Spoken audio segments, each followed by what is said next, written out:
L'ultima tappa prima di rientrare a casa dopo la lunga giornata di Pasquetta trascorsa con gli amici al rifugio Alpe Madre, gestito da pochi mesi da un ragazzo classe, anche lui, 98. Poco lontano da lì, lungo la strada panoramica delle Penise che porta a Colmoschin, l'incidente. Mattia Citton, 23 anni, di Borso del Grappa, al volante del suo pick-up, l'ultima macchina a lasciare il rifugio, tenta l'inversione di marcia, compie una manovra sbagliata e l'auto precipita nella scarpata senza che nessuno se ne accorga.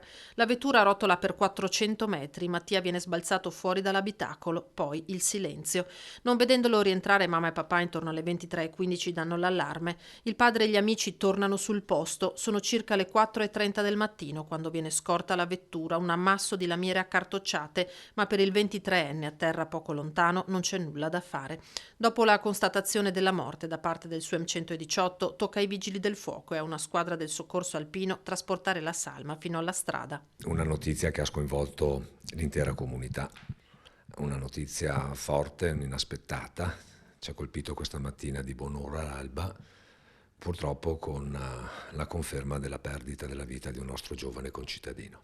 Erano stati a fare una grigliata Mattia e i suoi amici. Il gestore del rifugio Alpe Madre, Nicola Bertolin, racconta di una compagnia tranquilla, nessuno dice troppo euforico o su di giri. Erano circa le 19:30 quando alla spicciolata sono entrati a bere qualcosa e forse proprio Mattia, racconta, a un certo punto deve aver detto «Ho fame, andiamo a mangiare», pensando di rincasare a Semonzo.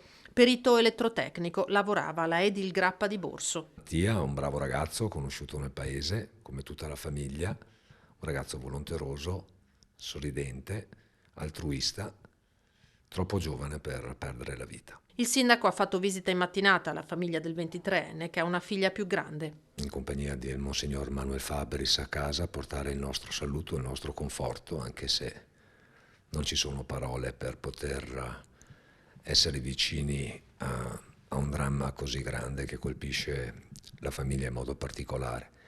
E il papà è stato tra i soccorritori, tra le persone, tra gli amici e tra le persone che hanno cercato e trovato Mattia.